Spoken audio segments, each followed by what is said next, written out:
The case of Irene Cortez prompts a chilling question: was it a heartbreaking mishap, or a deliberately planned execution of a loving mother? People often claim that a woman scorned can carry out shocking, ruthless acts driven by icy vengeance. But what occurs when the tables turn, and it's the man who feels deeply betrayed? Some suggest an furious man might strike out in rage, drown in liquor, or combine both. Yet even men not usually viewed as spiteful can sometimes orchestrate more deliberate and cunning revenge. Irene Cortez née Lucas entered the world in 1980 in the vibrant city of Granada, Spain, the heart of its namesake province. She grew up in a secure, well-off home with her brother and sister. Her parents ran a modest but successful small business. According to various accounts, her father passed away during her childhood, leaving her mother, Maria Lucas, to take charge and grow the enterprise, providing comfortably for the family. Maria's older brother, Pedro Lucas, also lent vital support to the household. As the oldest sibling, Irene stood out for her striking looks and lively personality. She loved the attention and drew admirers from a young age. Soon after completing her schooling, she married and was already expecting her first baby. At just 17, she became a mother, and 2 years later welcomed her second child. With steady help from her mother and uncle, she managed to pursue her studies and lay a strong groundwork for what lay ahead, despite the demands of young parenthood. In the early 2000s, Irene moved with her husband and their 2 little ones to the lively coastal city of Malaga. There, she opened a small entertainment spot that rapidly became a hit and a source of good income. What started as a simple disco bar blossomed into a bustling nightclub. During those years in Malaga, the pair had a third child, and for a time everything seemed steady and full of promise. But when Irene was only 25, her husband faced arrest and received a 5-year prison term for drug trafficking. Sadly, he passed away under mysterious conditions while serving his sentence. This crushing loss left Irene as the sole provider and caregiver for their children. Inspired by her own mother's resilience in raising 3 kids alone, Irene resolved to push forward. She kept the business running profitably, secured a reliable livelihood, and stayed focused on creating a bright tomorrow.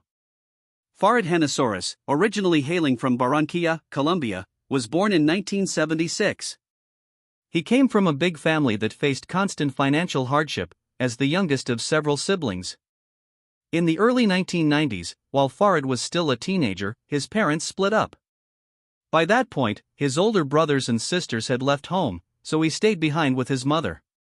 In 2001, at age 25, he and his aging mother moved to Spain searching for improved opportunities. They settled in Malaga, where Farid grabbed whatever jobs he could to keep them afloat. By 2005, he landed a position as a waiter at the nightclub Irene owned. Irene soon noticed his hard work and dependability, and she also felt a romantic pull toward him. Farid returned her feelings, going out of his way to win her over. At that moment, Irene's husband remained imprisoned, and though she planned to end the marriage, his sudden death stopped that from happening. What started as a work relationship between Irene and Farid quickly grew into romance. Neither allowed their different backgrounds to create barriers. Irene overlooked Farid's humble origins and the fact that she paid his wages, while Farid fully embraced Irene's 3 children from her prior marriage. Within months, they began sharing a home. They settled into Irene's large apartment, and shortly afterward she became pregnant with Farid's child. The couple went on to have 2 children together. It's unclear if they ever formally married, since Irene kept using her first husband's last name, while the children she had with Farid carried the Henosaurus surname. In 2009, the past seemed to echo for Irene once more. Just like her first husband, Farid was arrested for drug trafficking and handed a 3-year prison sentence. Once again, Irene shouldered the responsibility of raising 5 children by herself. Although Farid's term was 3 years, he served only about a year and a half before release, thanks to good conduct and assistance given to officials. While he was locked up, Irene took up with another man and lived with him for the duration of Farid's imprisonment. Farid learned of Irene's affair only upon his release. Furious, he issued threats against both Irene and her new companion, coming close to violence that might have landed him back in trouble. In the end, the conflict eased, and Farid decided to forgive Irene for the children's sake. They went back to living together as if the prison time and disloyalty had never taken place. Nevertheless, Irene's relatives stayed suspicious of Farid. Her mother and Uncle Pedro never warmed to the relationship, believing Farid was mainly after Irene's money. Moreover, Irene's older children from her first marriage refused to accept Farid, though the youngest one, whom Farid had helped raise from age 2, saw him as a father figure. In early 2011, Farid informed Irene that he had to travel to Colombia to visit his seriously ill father. According to reports, Farid's elderly father had received a diagnosis of terminal cancer, and his sister in Barranquilla had alerted him to the dire condition. Irene, who had always wanted to see Farid's native country, chose to accompany him.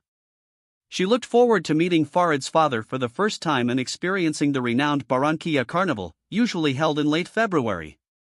Having gone years without a break because of her commitment to work and caring for 5 children, Irene viewed this journey as a well-deserved escape. The pair arranged a 10-day trip abroad, leaving the children in the care of Irene's mother and younger sister. Despite Maria Lucas's efforts to dissuade her, mentioning an uneasy feeling, Irene moved forward with the plan. At the same time, the family faced money troubles due to a slow business season. Even so, Irene had set aside €3,000 in cash savings at home. But on the night before departure, she found the money had vanished, almost derailing their travel. She swiftly borrowed the amount from her uncle and close friends, then purchased the plane tickets and booked a central hotel, carefully organizing what would sadly become her last voyage. On February 27, 2011, the couple landed in Colombia. The flight passed without issue, and they checked into their hotel right away. Irene phoned home to comfort her mother. Yet just 2 days later, Farid contacted Irene's eldest son, then 14 years old, to report her death. At first, Farid called it an accident, but details soon surfaced that Irene had been killed in a robbery at an entertainment spot in Barranquilla. The incident drew heavy media coverage throughout Colombia.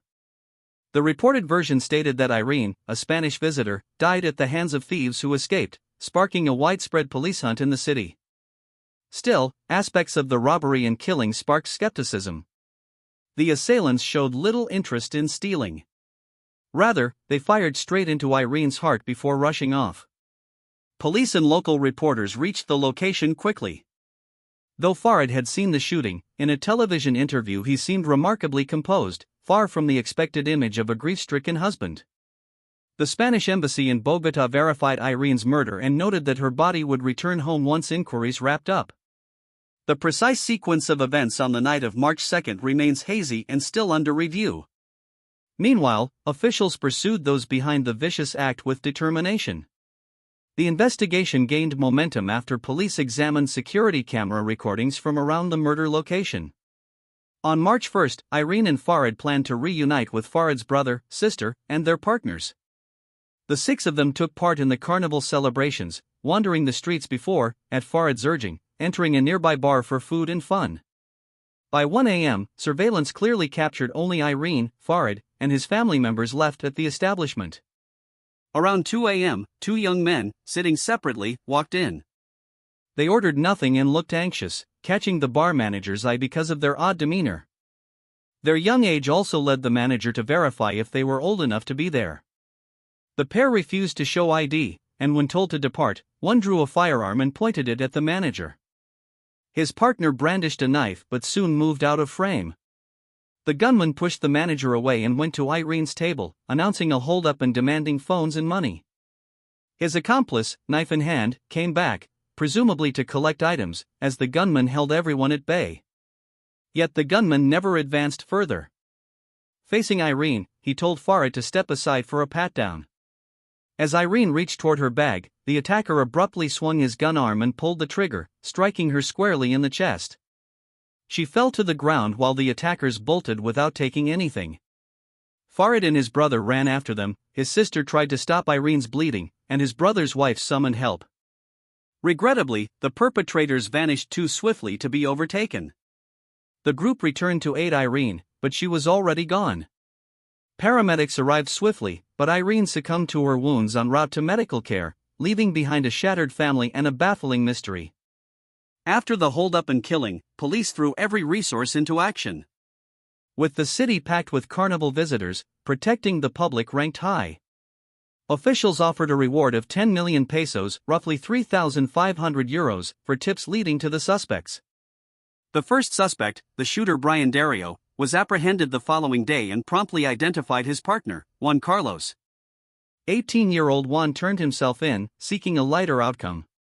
In questioning, Dario said desperate finances, debts, and a child needing expensive medical care pushed him to the crime, a story his family backed. He claimed Irene's shooting happened by mistake amid the struggle for her purse. Juan Carlos insisted he joined unknowingly. He said Brian never shared the complete scheme, only asked for support on a job. He claimed to carry just a small knife for show, not harm, and fled once he grasped Brian's real aim. Yet the footage challenged this, showing him returning to Brian. With both in custody and confessions given, the matter appeared resolved, with long prison terms anticipated. The court found Dario guilty of robbery and murder with aggravating factors, imposing 23 years. Carlos received 17 years as an accomplice. Accusations surfaced against Farid and new details in the crime.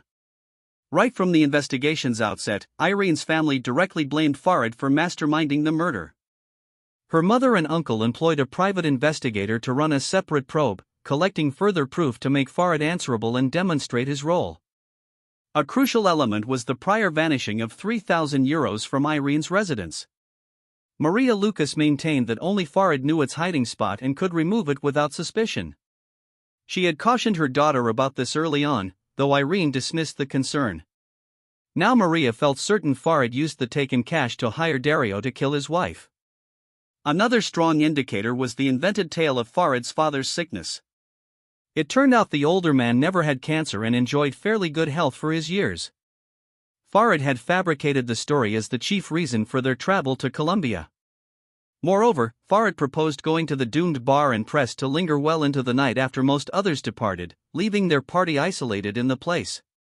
The investigator closely reviewed the surveillance video, providing his interpretation of what transpired and reaching his own views. He noted strange actions by the offenders. One looked clearly scared and bewildered about the situation, while Brian moved boldly toward the group, approached Farid, and seized him without aiming the gun directly at him. This suggested possible familiarity and coordination between them. Then, oddly, Farid placed himself behind Irene at the table.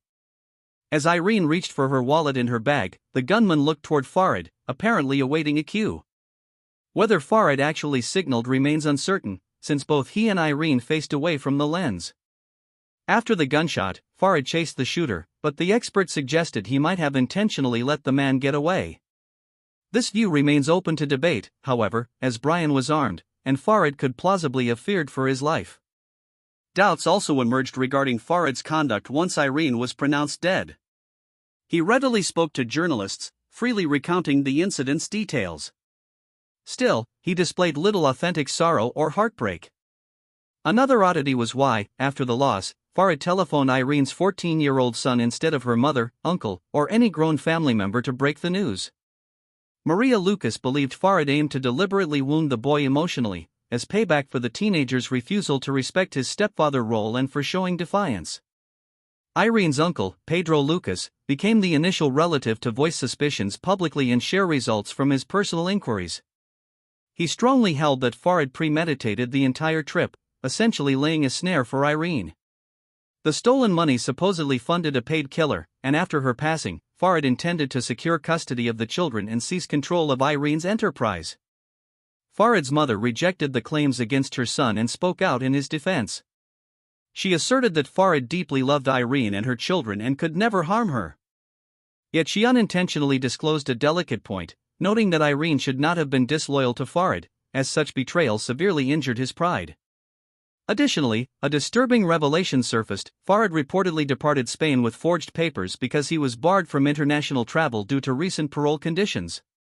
Farid rejected these assertions, claiming he exited legally and that Irene had served as his guarantor. 12 days after the tragedy, Irene's remains returned to Spain. The funeral proceeded with a sealed casket owing to significant decomposition. Hundreds attended to honor her family, friends, neighbors, and even strangers moved by the story who came to express sympathy. Farid's absence stood out. He feared returning from Colombia amid worries of possible vengeance. He stated that Irene's kin had issued repeated threats against him and his elderly mother. For that reason, before heading back to Spain, he intended to request official protection. Farid applied for a restraining order to join the funeral, but authorities denied it, so he opted not to take the chance. In turn, he lodged a legal complaint charging his deceased wife's relatives with blocking his return. Maria and Pedro Lucas denied those charges, stressing their focus was ensuring Farid stood trial in Spain. Amid the fresh accusations and developments, additional probes and legal actions began. Dario and Carlos, already serving time in Colombia, faced questioning about any link to Farid and whether a conspiracy existed. Even so, Brian steadfastly denied any connection, holding that the killing resulted unintentionally from a failed robbery. Brian swore he had never encountered Farid previously, let alone accepted a contract to murder his wife. The claims appeared mostly conjectural, short on firm proof of planning or a hit arrangement, depending largely on suppositions and readings of the video footage. Brian also acknowledged being intoxicated by alcohol and drugs that evening, which clouded his recollection. Meanwhile, Carlos stuck to his story that Brian never looped him into any scheme and that the bar events stunned him as much as anyone. One account seemed credible, but Brian's version, the shooter himself, invited scrutiny. Consider this: though he bungled the robbery and ended up imprisoned, his ill child still obtained the expensive care required. Brian said kind strangers, hearing his reason, stepped in to cover the medical costs. However, the Lucas family's attorneys contended that the €3,000 taken from Irene, which Farid allegedly used to arrange her death, actually went toward that treatment. They proposed Brian consented to shoulder the blame and serve prison time to safeguard his child, quietly channeling the funds to his wife. This theory, though, lacked confirmation.